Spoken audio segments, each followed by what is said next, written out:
Okay guys, aku tadi pergi pasar Isnin. Aku nak order kuih lah kan. Kuih-kuih tradisional Melayu. Ini kuih sagu guys. Yang ini dimsum. Dimsum harga RM3.50. Yang ni harga RM3. Okay, cucur udang. Cucur udang ni favourite aku guys. Okay, aku order cucur udang juga. Sedap ni. Okay guys, first aku nak try sagu.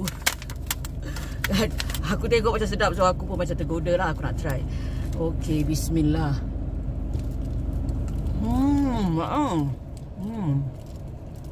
Sagu. Wow. Guys. Rasa dia agak manis dan rangup lah. Sagu. Wow. Okay, sekarang aku nak try ni guys, dimsum. Ada sos dia lah dimsum ni. Oh, makan dengan sos kot. Aku tak biasa sangat makan dimsum ni. Jarang. Sos dia. Oh, dia tuang macam ni kot. Kan? Okay. Sedap.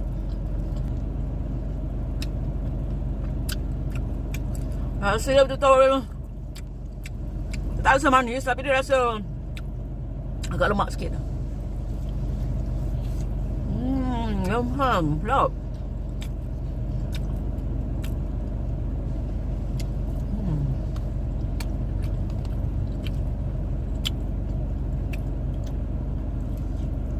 Wow.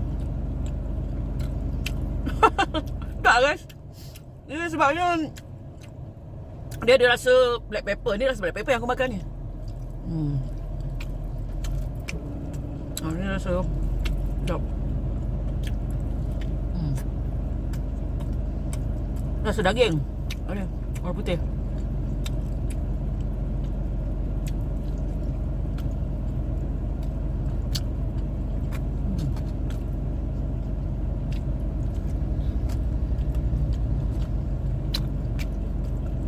Nah, ini rasa ayam.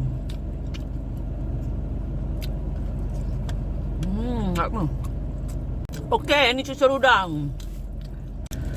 Okey guys, ini punya sos untuk cucur udang. Okey, kita tuang sos atas dia. Atas dia. Bismillah.